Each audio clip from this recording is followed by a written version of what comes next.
grand spécialiste du virus en Sierra Leone a lui aussi été terrassé. Frédéric Prabono avec Frédéric Bazille. Face au virus Ebola, les soignants sont en première ligne. Dans ce centre à l'est de la Sierra Leone, le responsable médical a été contaminé. Il est mort hier, un mois après cette interview. C'est une maladie que tout le monde peut attraper. Mais si seulement les gens écoutaient bien nos conseils, ils pourraient briser la chaîne de transmission. L'épidémie se propage en Afrique. Partie de Guinée-Conakry où elle a fait 319 morts, elle s'est répandue au Libéria, 129 décès, et à la Sierra Leone, 224 décès. Au Nigeria, un homme est arrivé malade par avion à Lagos, une mégalopole de 21 millions d'habitants. Les autorités recherchent ceux qui ont pu être en contact avec lui avant sa mort. Isoler les malades et leurs proches, c'est la stratégie pour essayer de limiter la contagion. Cet expert français était sur le terrain en Guinée au début de l'épidémie.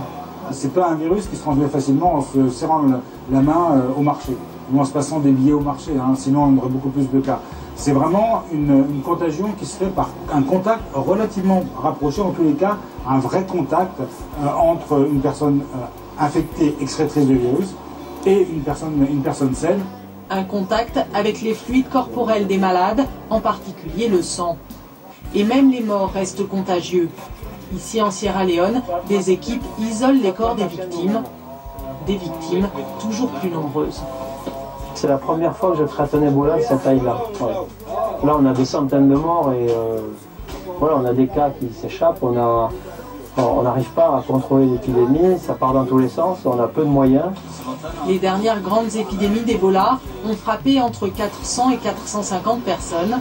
Cette fois, plus de 1200 ont déjà été contaminés. Bonsoir Jean-François Delfraissy, merci d'être avec nous.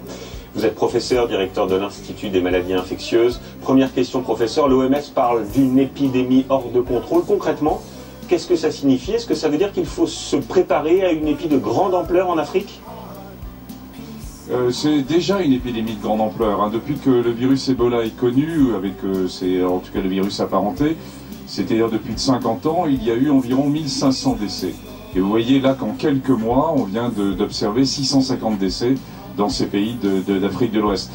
Donc c'est une épidémie qui est particulièrement importante et qui est mal contrôlée, c'est vrai. Y a-t-il des projections? Faut-il s'attendre malheureusement à des milliers de morts?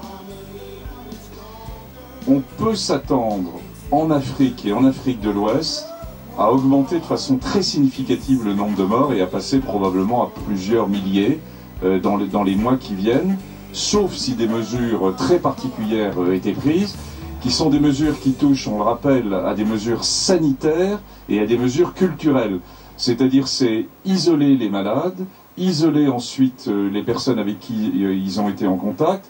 Et les mesures culturelles, c'est les changements vis-à-vis des attitudes funéraires en Afrique, oui. Et c'est les changements également vis-à-vis, par exemple, de la consommation de viande souillée par les chauves-souris, par exemple. Professeur, on sait qu'il y a eu des réunions de crise également dans les capitales européennes. Y a-t-il un risque, un risque de contagion chez nous en Europe? Écoutez, on n'a pour l'instant pas de traitement contre le virus Ebola et on n'a pas de vaccin efficace, même si la recherche, évidemment, est en cours actuellement là-dessus. On ne peut pas exclure la survenue d'un ou d'un petit nombre de cas, par exemple, arrivant à partir de voyageurs qui auraient été contaminés dans ces pays africains et qui, pendant la phase d'incubation, passeraient la douane et arriveraient en France et développeraient le virus. Mais la France n'est pas l'Afrique. On a un système sanitaire qui est complètement différent. On est capable de diagnostiquer, oui. On est capable ensuite d'isoler les patients et on est capable de repérer les personnes contacts et donc de casser cette fameuse chaîne qui transmet le virus. Message entendu. Merci infiniment, professeur, d'avoir on peut rappeler que... Et enfin, on peut rappeler qu'il y a également des équipes de recherche en France qui sont très, très performantes sur le sujet et qu'en particulier, il y a des équipes de recherche de l'INSERM et de l'Institut Pasteur qui cherchent de nouvelles drogues pour agir contre ces médicaments. Et pour ça, bien sûr, on a besoin que cette recherche soit soutenue. C'est bien de le rappeler. Merci infiniment, professeur, d'avoir été ce soir en direct avec nous.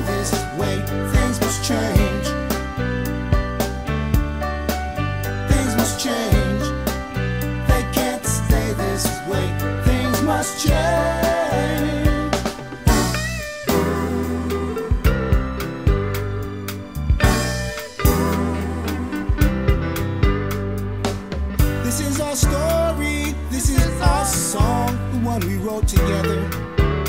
For those who stayed to sing along, those like Malcolm X, Martin Luther King, those Stephen Bikers, oh yeah, the John F. Kennedys. Still you keep on trying to